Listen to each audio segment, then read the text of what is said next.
Good morning seventh class, myself Pooja. Students, आज की हिंदी की क्लास में हम पाठ 13 सुनेली का कुआं की कहानी को पढ़ेंगे। देखिए बच्चों, परिश्रम से ही अमृत की प्राप्ति होती है। मतलब कि मेहनत करने से ही, परिश्रम करने से ही हमें उन्नति और सफलता प्राप्त होती है। इस कथन को सिद्ध कर दिखाया सुनेली ने। सुनेली कौन थी बच्चों?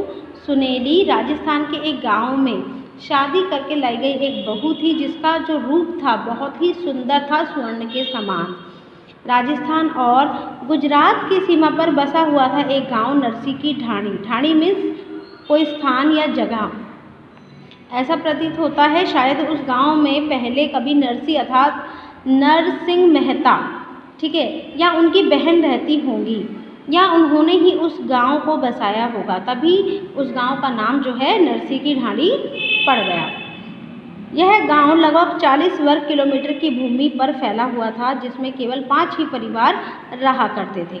ये सब एक ही परदादा या लकड़दादा की बेल के फल थे। देखिए बच्चों, इस वाक्य से क्या समझ आता है? ये समझ आता है कि ये सब जो थे वो एक ही वंश के थे। देखिए बच्चों, परदादा कौन होते हैं? परदादा होते हैं आपके दादा के पिता को हम परदादा कहते हैं। और लकड़दादा किसे कहते हैं? दादाओं के दादा, आपके दादा के पिता के दादा के दादा, ये सब जो है लकड़दादा कहते हैं। ये एक ही बेल के फल थे, मतलब कि एक ही वंश से थे। विभाजन से पूर्व, ठीक है, इसी वंश का एक परिवार गुजरात से लगी अपनी भूमि के सीमांत पर जा बसा, क्योंकि वहाँ किसी बंजारे ने कुआं बनवा दिया था। वह कुआं ही उस परिवार के मुखिया को वहाँ खींच कर ले गया और वह वही उसका मालिक बन बैठा। जो मुखिया था वही उसका मालिक जो है बन बैठा था उस कुएं का। शेष परिवार उसी ढाणी की गढ़ी में बसे रह गए। देखिए बच्चों, गढ़ी किसे कहते हैं? गढ़ी बोलते हैं एक किला या फिर एक गढ़, ठीक है, उसे हम गढ़ी बोलते हैं। वे लोग अपने पुरखों की ढाणी को छोड़कर कहीं नहीं जाना चाहते थे, ठीक है। जो लोग थे वो अपने पुरखों की ढाणी को कहीं पर भी छोड़ के नहीं जाना चाहते थे। इस गांव में जल की विकट समस्या थी। जैसे कि बच्चों आप जानते हैं कि राजस्थान एक ऐसा शहर है जहां पर पानी की बहुत समस्या है। राजस्थान में सबसे प्यारी और कीमती वस्तु यदि है तो वह है पानी, क्योंकि वहां पर पानी जो है हमें दूर दूर जाकर, हमें 4-4 कोस जाकर पानी लेकर आना पड़ता है, ठीक है। वहाँ के जो लोग हैं वो बहुत दूर दूर जाकर पानी लेकर आते हैं। जो लोग कोलकाता, मुंबई जैसे बड़े बड़े शहरों में रहते हैं, वे पानी की कीमत क्या जाने, क्योंकि वहाँ तो उन्हें हर वक्त पानी उपलब्ध रहता है, ठीक है। किसी भी चीज़ की कीमत कौन जानता है? जब उसे वो चीज़ बहुत ही कठिनाइयों से प्राप्त होती है, ठीक है। तो राजस्थान के जो लोग हैं वो भी जो पानी है बहुत दूर दूर से लेकर आते हैं, उनको पानी की बहुत समस्या है, इसलिए वो पानी की कीमत जानते हैं, ठीक है। पानी का मूल्य तो वे लोग जानते हैं जो एक एक बूंद पानी के लिए तरसते हैं। वैसे राजस्थान की औरतें बड़ी पानीदार होती हैं, मतलब कि बहुत ही स्वाभिमानी और आत्मविश्वासी होती हैं।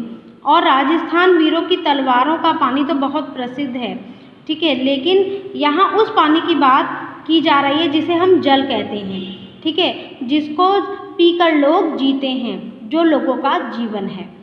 नरसी की ढाणी मर जाए थारी नानी, बुढ़ापे की ओर कदम बढ़ाती हुई सुनेली पिछले 50 वर्षों से इस गांव को यह गाली देती चली आ रही है, क्योंकि सुनेली को 4-4 कोस दूर जाकर नरसी की ढाणी से पानी लेकर आना पड़ता था, ठीक है। सुनेली जब इस गांव में बींदनी मतलब बहू बनकर आई, तब उसका सौंदर्य स्वर्ण के समान दमकता था। शायद यही कारण था कि उसका नाम सुनेली पड़ गया, ठीक है। लेकिन अब तो यही सोने का रूप ढाणी की झुलसती रेत में तप तप कर कुंदन बनने के बजाय तांबा बन गया था, ठीक है। बेचारी जब से इस गांव में आई कभी सुख नसीब नहीं हुआ। वह 4-4, 5-5 कोस दूर कुओं से पानी लेकर आती, चाहे धूप हो या शीत, आंधी हो या तूफान, हर हालत में पानी लाना ही पड़ता था। त्योहार के दिन भी शारीरिक अस्वस्थता में भी उसका यह कार्य कभी ना रुकता। देखिए बच्चों, जो सुनेली थी, ठीक है, उसको 3-3, 4-4 कोस जाकर, 5-5 कोस जाकर उसे पानी लाना पड़ता था। देखिए बच्चों, एक कोस में 3 किलोमीटर होते हैं, ठीक है, तो उसे कम से कम 12-16 किलोमीटर रोज चलकर पानी लाना पड़ता था, ठीक है, और ये कार्य वो रोज करती थी, ठीक है।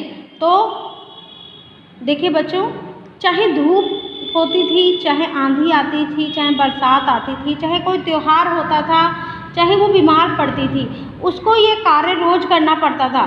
क्योंकि देखिए बच्चों, पानी की ज़रूरत इतनी होती है, कम से कम हमें पीने के लिए तो पानी चाहिए ही होता है, और हमें हर काम करने के लिए पानी की ज़रूरत होती है, ठीक है। चाहे आप पिए, चाहे कपड़े धोएं, चाहे बर्तन साफ करें, चाहे कितना भी भाई काम हो, तो आपको पानी की ज़रूरत हमेशा रहती है, ठीक है।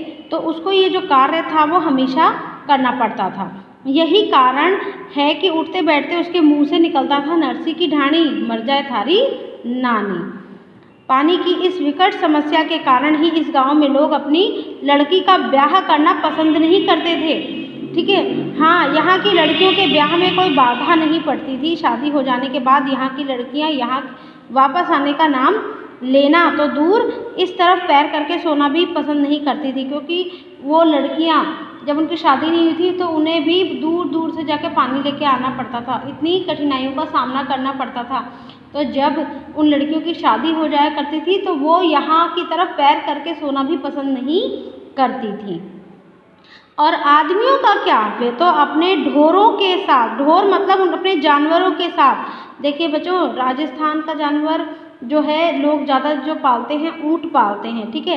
तो वो लोग अपने ढोरों के साथ इधर उधर घूम ही आते थे, कभी कोटा बूंदी की ओर तो कभी उदयपुर की ओर, मरना तो गांव की औरतों को ही पड़ता था। जब से ढाणी का एक परिवार बंजारे के कुएं पर जा बस गया, सुनीली का मन यहाँ से उचट गया था। वो भी चाहती थी कि वो वहाँ जाकर बस जाए, उसको पानी की कोई प्रॉब्लम ना हो, उसे इतनी कठिनाइयों का सामना ना करना पड़े।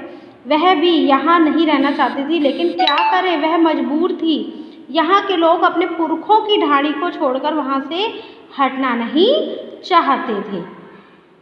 कहावत है, नाक की ओट में परमात्मा छिपा होता है। यही बात सुनेली के साथ भी घटित हुई।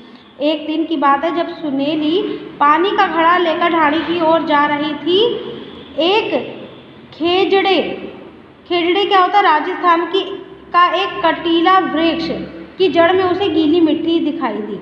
देखिए बच्चों, गीली मिट्टी कब हमें नज़र आती है, जहाँ पर नमी होती है, जहाँ पर नीचे पानी होता है, वहाँ की जो मिट्टी होती है वो गीली होती है। ऊंदरों में चूहों ने बिल बनाया हुआ था वहाँ पर, ऐसा सोचकर वह आगे की ओर बढ़ गई। लेकिन अचानक उसके मन में एक ख्याल आया कि गीली मिट्टी है तो शायद पानी भी होगा। वह प्रसन्नता से फूली नहीं समाई, मतलब कि वो बहुत खुश हुई, और गांव में पानी की कल्पना से वह दौड़ती हुई अपने घर में पहुंची। पनघड़ी पर घड़ा रखते समय प्राय वह ढाणी को गाली ज़रूर देती थी। जब भी वो पानी भरने जाती थी और पनघट पर घड़ा रखती थी तो हमेशा वो वहाँ पर गाली देती थी कि नरसी की ढाणी मर जाए थारी नानी, क्योंकि उसे बहुत दूर आकर पानी लेके जाना पड़ता था, ठीक है। परंतु लेकिन आज उसके मुंह से गाली नहीं निकली, बल्कि उसे पिछली गालियों का पश्चाताप हो रहा था। उसने शीघ्र ही अपने दोनों बेटों को बुलाया और बोली, चलो फावड़ा लेकर मेरे साथ आओ, हम लोग कुआं खोदेंगे। सुनेली की बात सुनकर दोनों जो बेटे थे वो हंसने लगे, बोले, माँ तुम पागल हो तो नहीं हो गई हो, यहाँ कहाँ पानी मिलेगा। ये एक तो दौड़कर पिता के पास पहुँच गया और हंसते हुए बोला, बापूजी माँ पागल हो गई हैं। यह सुनकर बूढ़ा अवाक रह गया, दंग रह गया। दाढ़ी बनाते बनाते उसका हाथ एकाएक रुक गया। बोला, क्या बकता है रे, क्या बोलता है। बकता नहीं हूँ बापूजी, कह रही है फावड़ा लेकर मेरे साथ आओ, कुआं खोदेंगे। अब आप ही बताओ, सा मतलब साहब, इसे पागल नहीं कहोगे तो क्या कहेंगे, लड़का बोला। तो देखिए बच्चों, आज हम यहीं तक पढ़ेंगे, आगे का चैप्टर हम नेक्स्ट क्लास में कंटिन्यू करेंगे। आज का आपका होमवर्क है, जितना चैप्टर मैंने आपको पढ़ाया है आपको ये चैप्टर दोबारा से रिवाइज करना है, पढ़ना है। आज के लिए बस इतना ही। Thank you.